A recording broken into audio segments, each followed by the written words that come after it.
Rudimentary cloning techniques were attempted as early as the 20th century, but effective human cloning, as it's used today, wasn't developed until the mid-22nd century when American and South Korean scientists cloned an American prisoner as the first test subject. The process is relatively safe, though clones are prone to a variety of health issues.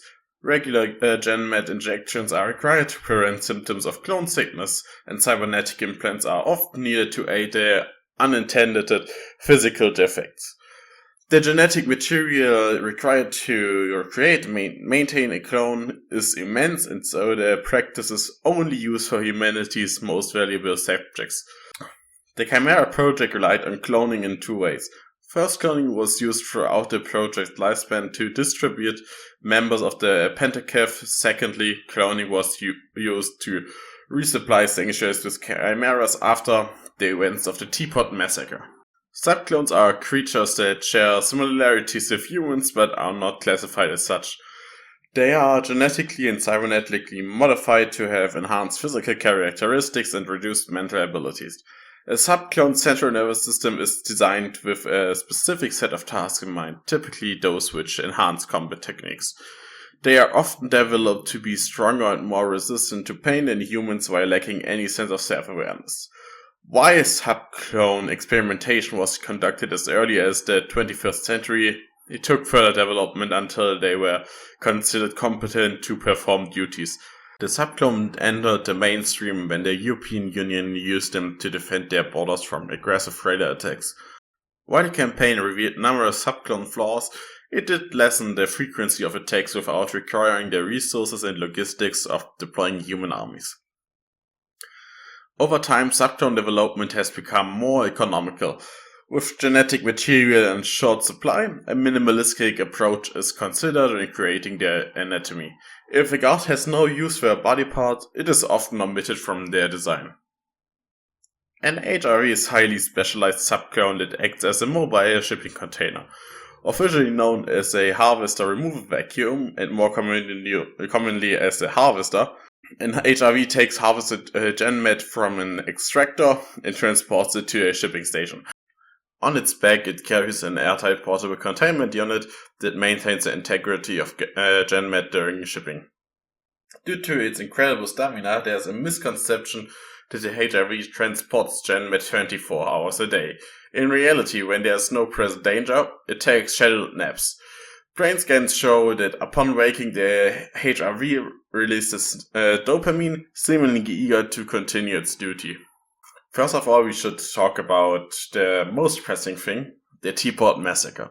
We don't exactly know what this Teapot Massacre is, but I think we can assume that it was conducted by people that don't want the Chimera project to succeed, as they might be scared of the chimeras, that they might become their overlords and they don't want it, and some sanctuaries might have took it upon them to destroy as many chimeras as possible, which led to this Teapot Massacre.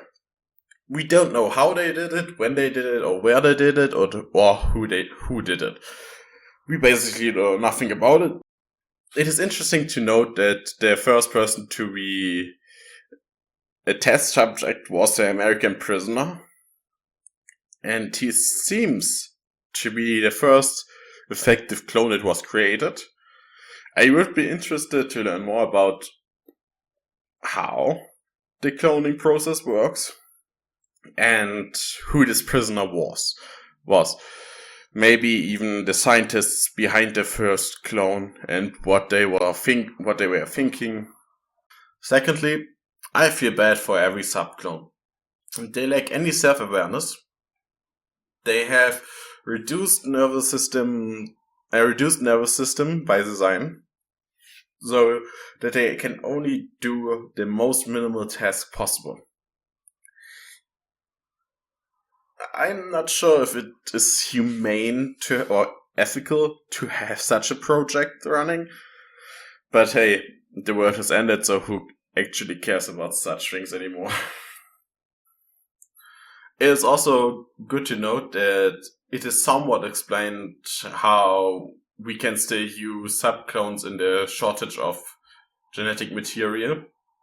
as it is stated that a minimalistic approach is taken where guards are manipulated to an extent where they lack certain body parts. For example, HRV has, instead of foods, has bent metals that he uses to stand on in air quotes, as well as only three or four fingers. The cannon bag, for example, has some implants, and instead of an arm has a cannon that shoots explosives. The Hornets, they lack an entire arm in their legs. They don't have much left. They have their upper body and the head. The rest is all mechanically designed. Also, poor HRV, for some reason, has to go to work when he senses danger. I don't know why. Why don't make it so that HRV goes into seclusion when danger is and can take naps, so you don't have to create a new HRV if the HRV that currently is working is killed. From a gameplay perspective, it makes sense that it's there to show the reader the path.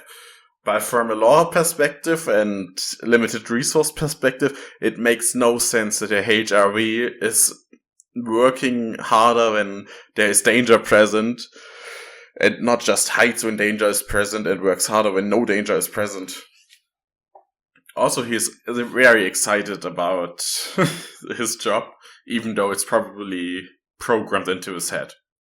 So he has no choice but to enjoy his tasks, which might be another thing to talk about later, if it is okay to implement such nervous system training to living creatures so that they don't have a choice but feel good when they maybe do something they do not like.